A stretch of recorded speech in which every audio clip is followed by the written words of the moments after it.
Hello and welcome to Byju's IAS. Yesterday, the UPSC conducted the Civil Services Preliminary Examination for 2021. I hope all our students who appeared for the examination yesterday have done well. And in order to help you cross check your answers, yesterday we even conducted a 3.5 hour live session, which is available on our YouTube channel, through which we have provided the correct answers along with the explanation. We are also happy to say that nearly 75 to 80 questions in yesterday's paper were easily answerable based on what we have covered in our CNA over the last 1.5 years. So those aspirants who have regularly followed our channel and our news analysis and the explained videos would have found the paper to be easy. But unfortunately for those whose performance was not up to mark, please don't feel dejected and treat this as an opportunity to learn from your mistakes and come back stronger in the next attempt. Because the UPSC journey is a long journey and it's essentially a marathon. And for those who have performed well and those who are expecting a score in the range of 95 to 100, please assume that you're going to clear prelims and without wasting any time, start preparing for your mains examination. So if you have found our initiatives to be helpful for your exams and if you have benefited in your prelims exam, do let us know in the comment section below along with your expected scores. So let's get started with the analysis of today's The Hindu newspaper by looking at a column from page number 8 of the Delhi edition. This column is written by Shyam Saran, the former Foreign Secretary of India, and he provides a detailed explanation of the current geopolitical tensions surrounding the issue of Taiwan. According to the writer, the Taiwan issue is a flashpoint between China and the United States, and it has the potential to trigger a conflict between the two global powers in the Indo-Pacific. Hence, the writer has a word of caution for India that while India is pursuing its Indo-Pacific strategy, it has to be mindful of the ongoing geopolitical equations between China and US, particularly over the Taiwan issue. To understand this issue in detail, we need to go back in time and understand the complete history and the background behind this topic. We have to go all the way back to the last phase of the Chinese Civil War, which lasted between 1945 and 1949. But first, let's look at the map of the region and understand few important locations. See, this is where Taiwan is located. It is located between the South China Sea and the East China Sea. Here you can see the Taiwan Strait, which divides Taiwan from mainland China, and in the map you can also see Hong Kong, the Philippine Sea and Japan. Now coming back to the history, see, mainland China was ruled by a government known as the Republic of China back in the 1940s. Mainland Chinese territory was ruled by a party known as KMT under the leadership of Chiang Kai-shek, who headed the Republic of China government. But the rule of this government was openly challenged by the Chinese Communist Party or the Communist Party of China under the leadership of Mao Zedong. Mao Zedong propagated a left-wing extremist ideology, which we today refer to as Maoism, under which he gave a call for an organized people's war in order to wage an armed struggle against the state and to throw out the government and to capture state power. This pushed mainland China into a civil war between 1949 and 49, and eventually the Communist Party under the leadership of Mao Zedong won the civil war, and the Republic of China under Chiang Kai-shek, which was defeated, retreated to the small island of Taiwan, which you can see over here. Following this victory of the Communist Party, the new Chinese state was born in 1949, which we today refer to as the PRC, or the People's Republic of China. So since 1949, it is the PRC which has maintained sovereignty over mainland China. But Taiwan has remained under the Republic of China, and there has been an ever-going conflict between the two sides. Taiwan on one hand has either sought reunification in order to bring the whole of mainland China under the Republic of China, or a few parties have sought outright independence and complete autonomy from the PRC. But the PRC, on the other hand, which today has sovereignty over mainland China, has sought reunification in order to bring Taiwan back under the full sovereignty of mainland China and the PRC. The PRC has always stated and maintained that it initially seeks a peaceful reunification, but however, if required, it has always retained the right to use force as well in order to complete the reunification of Taiwan with mainland China. In fact, at one point between the 1950s and 1970s, there were essentially two Chinese governments which were competing for international legitimacy. This led the PRC to come out with the One China policy, where it demanded all the other countries to recognize that there is only one Chinese government, which is the PRC that rules over mainland China, and it called upon other countries to end their diplomatic relations with Taiwan, which was under the Republic of China. So accordingly, most countries have accepted the One China policy, including India. That's the reason why India and most countries, they do not have official diplomatic ties with Taiwan, even though we maintain just economic and cultural relations. Because India officially recognizes only one Chinese government as per the One China policy, and we maintain diplomatic ties only with the PRC. Now the question that comes up is, why didn't the PRC, which was always more powerful, try to capture Taiwan?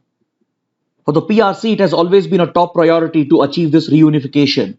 But however, a forceful capture was not possible in the 1950s because of the Korean War that had broken out on the Korean Peninsula. During the Korean War, the United States and the PRC were aligned together, and there was American pressure on the PRC to not carry out any military misadventure in Taiwan. Parallelly, US and the PRC had issues over Tibet, which the PRC had annexed in 1950. Then, as China was a communist country during the Cold War, there was a Cold War ideological divide as well between US and PRC, and at one point, the US even cut off diplomatic relations with the PRC. So the constant American pressure had prevented PRC from using military force to capture Taiwan. And also there was the fact that Taiwan quickly became economically and politically stronger, through which it managed to maintain its autonomy despite repeated military and diplomatic pressure from China. Then later between 1969 and 1979, ties between US and China started improving thanks to Pakistan's mediation. And by 1979, the US formally recognized the PRC as the only legitimate government of China. Following this, the US also accepted the One China policy, and it ended all its ties with Taiwan, and it even revoked the Mutual Defense Treaty that US and Taiwan had signed, according to which the US had officially committed to come to the military assistance of Taiwan if it were ever attacked by the PRC. So today, the US has no legal obligation to defend Taiwan, and even the PRC has been repeatedly stating that it only seeks a peaceful reunification. But however, as China emerged as a global power, especially post 2000, a new Cold War has emerged between US and China, and as a result, their geopolitical rivalry is playing out over Taiwan as well. Even though the US has accepted the One China policy and ended diplomatic ties with Taiwan, and even though it has no legal obligation to defend Taiwan, it has deliberately taken up several aggressive and provocative diplomatic and military steps in order to corner China in the region. In turn, China retaliates and displays aggression and hostility to counter the rising American influence in the region. So as a result of this new Cold War rivalry, both US and China have adopted a policy of strategic ambiguity over the question of Taiwan in order to give themselves more geopolitical space so that they could counter each other's influence in the region. Then internally within Taiwan, there are two major political parties. One is the KMT, which is under the descendants of Chiang Kai-shek, and this party has always maintained the One China policy as well, where it claims that the Republic of China is the sole government of the whole Chinese territory, and it seeks a reunification by claiming the territory of mainland China as well. But the other new party that has emerged is the Democratic Progressive Party, which is currently in power, and this party seeks outright independence, which is strongly opposed by China. Today, ironically, China is okay with the KMT as it does not seek independence. But however, China has become very hostile to the DPP, which has won two consecutive elections in 2016 and 2020 under the leadership of Tsai Ing-wen. So the Democratic Progressive Party, which rules over Taiwan, has sought independence from China in the last few years. And in this regard, it has sought greater support from the US. As American interference around the Taiwan Strait has increased in the last few years, China has become very aggressive against the DPP government, thereby resulting in increased hostilities in the region. Along with this, there is also the question of Taiwan's economic dependency on China. See, today the bilateral trade between Taiwan and mainland China stands at around $150 billion.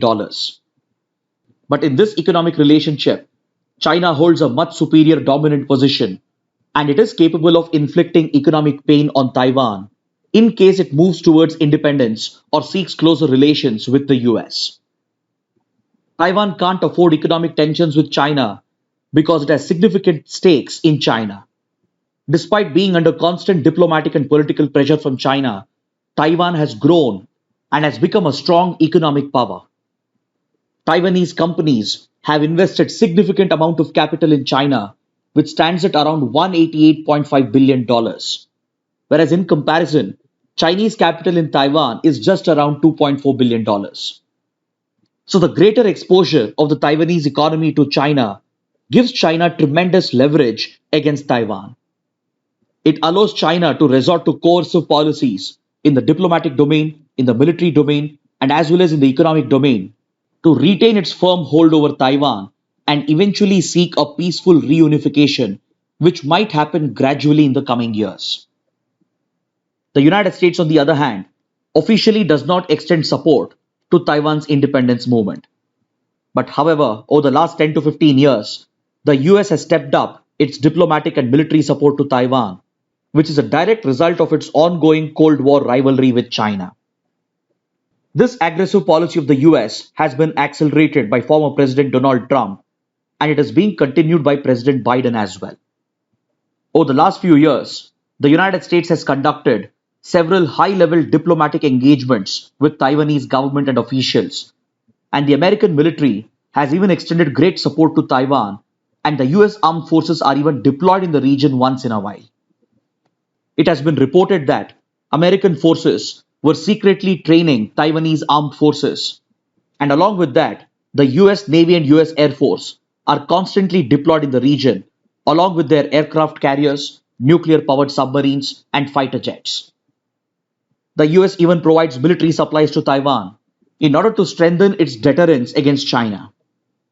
In retaliation to these provocative actions of the US, China has stepped up its military aggression against Taiwan, as seen during the recent air incursions, during which China has launched a record number of fighter jets into the air defense identification zone in order to openly challenge the sovereignty of Taiwan. According to the writer, these increasing diplomatic, military, and economic tensions involving China, US, and Taiwan has all the potential for conflict. And if a war were to ever break out in the Indo-Pacific, it could be over this issue. Because in such an atmosphere of heightened tensions, there are chances of accidents and miscalculations, which could easily trigger a greater conflict in the region. The American policies that are aimed against China has brought US-China into a geopolitical Cold War, and beginning from President Obama's pivot to Asia policy, to the creation of US-led diplomatic groupings like Quadrilateral, which also includes India, Japan, and Australia, and the recent establishment of a military grouping that is AUKUS with UK and Australia, has further heightened tensions and risks in the Indo-Pacific. And hence, the writer cautions India that as India pursues its Indo-Pacific doctrine, it has to be mindful of these emerging tensions between China and US over the Taiwan issue. Next, in a related article on page number 9, The Hindu carries out an analysis of the quadrilateral grouping. According to the article, the US is attempting to outline a softer focus for the Quad grouping, while it projects the AUKUS initiative as a security initiative focused on the Indo-Pacific. See, ever since the Quad was formed between India, Japan, Australia, and US, there was always intense speculation that whether this is a military grouping. We have addressed this issue in several of our previous classes as well, and we have understood what is India's stand on the quadrilateral. See, the quadrilateral is an informal diplomatic grouping that was formed between these four countries to primarily establish a rules-based order in the Indo-Pacific region, because international rules, such as the UN Convention on the Law of the Sea, was being violated in the Indo-Pacific by China. But India has always firmly maintained that the Quad is not a military alliance or a military grouping, because as per India's principle of strategic autonomy, it has never joined any military alliances or military clubs. In the initial years of the Quad, however, countries like Japan, Australia, and US were trying to push the grouping towards a military grouping, but it was strongly resisted by India. India's concerns were that by joining a military alliance against China, it could trigger a provocation by China against India, as India would be the only country that would share a disputed land border with China. Plus, it would also compromise India's long-held principle of strategic autonomy in its foreign policy. But however, the same Quad members were holding a joint naval exercise known as the Malabar. So this dilemma surrounding the status of Quad had always led China to label the quadrilateral as a military counter, and it had even referred to the quadrilateral as the Asian NATO. But according to the article, in the last few weeks and last few months, this confusion has been cleared, because on one hand, India and the other Quad members, they have diversified the quadrilateral into several other domains which are actually considered as softer issues, such as vaccine development, joint cooperation to fight the pandemic, infrastructure development in the region, building supply chain resilience, cooperating in the field of high-end technology, climate change, and even disaster management, where they can extend HADR assistance or humanitarian assistance and disaster relief in the region.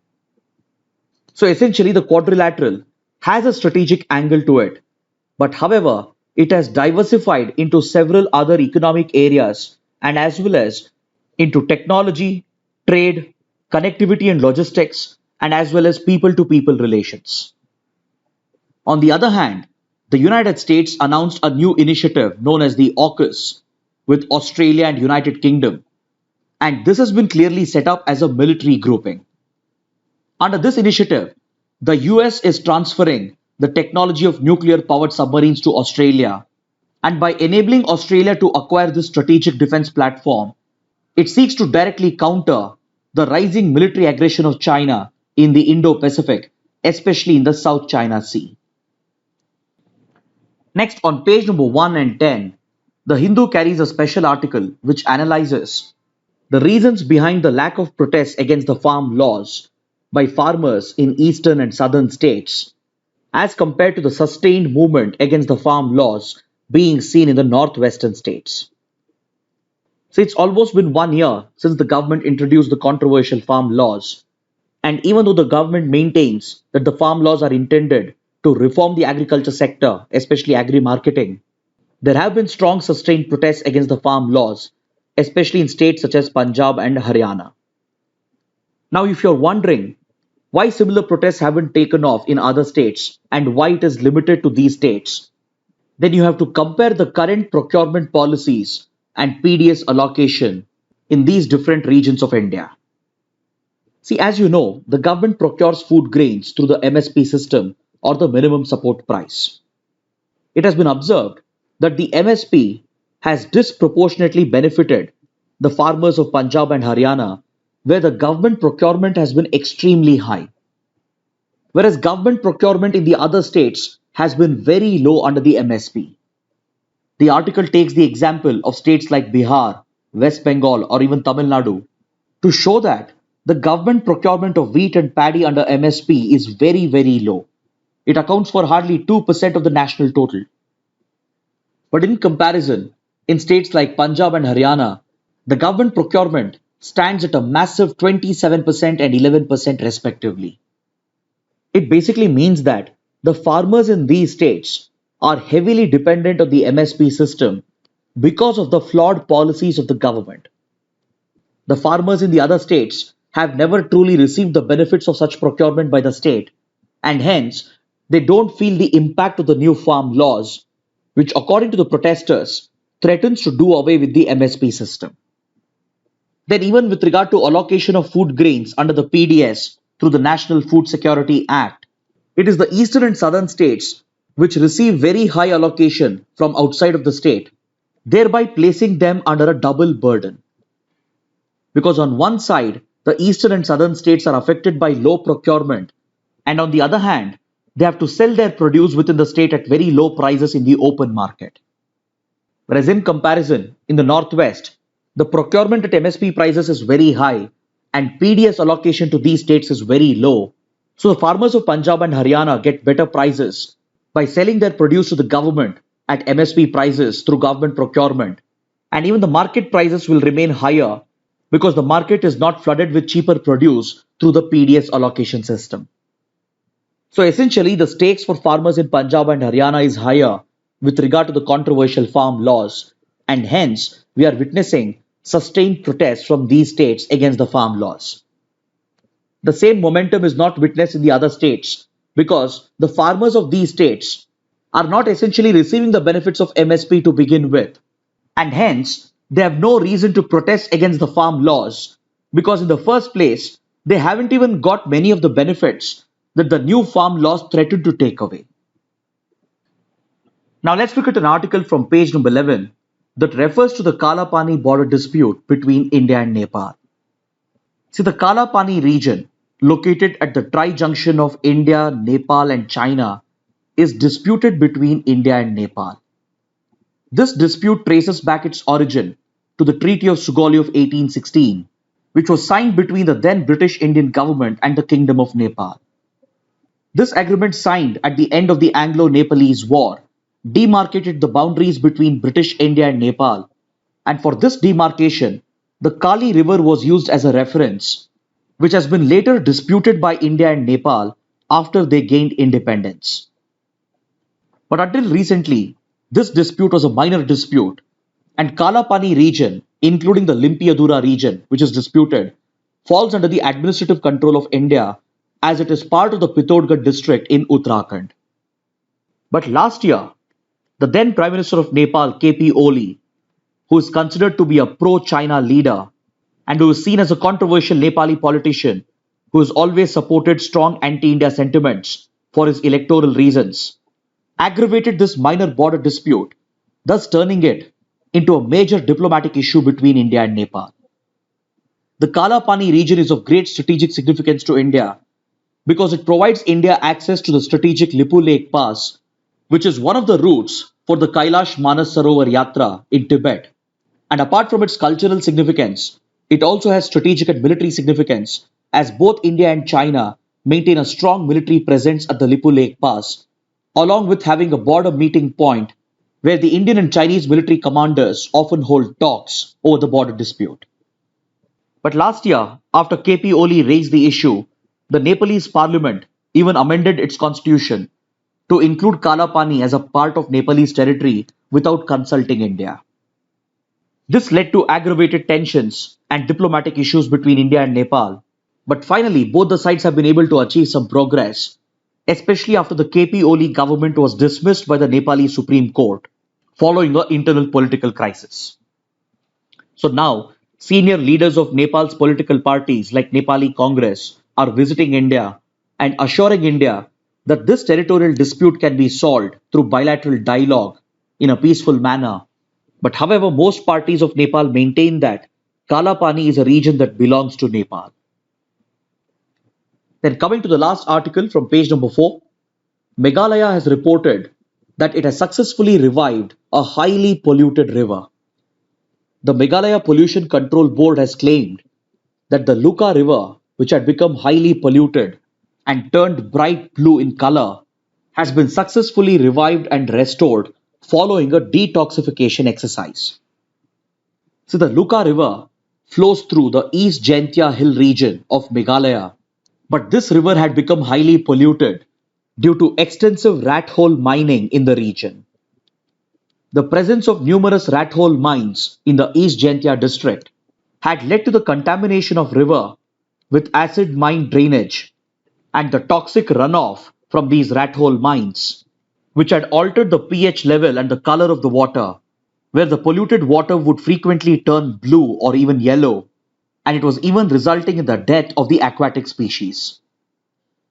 As a result, the Luka River, which is known as the reservoir of fish in the local Nar language, was considered beyond redemption. But now, thanks to the initiative of the Meghalaya Pollution Control Board, a successful detoxification process has been carried out known as FICO remediation. FICO remediation is a detoxification technique where microalgae is used to reduce and break down the toxic pollutants. And through this natural remediation process, the Luka River has been detoxified by the Pollution Control Board. Now let's look at the mains practice questions. The first question. In pursuing its Indo-Pacific strategy, India needs to be mindful of the China-US equations in the region. Analyze. The second question. The US appears to be outlining a softer focus for Quad. Evaluate. Kindly write an answer to these questions and post your answers in the answer writing portal, for which the link shall be shared in the description box below. So with this, let's conclude our discussion for today. Thanks for watching.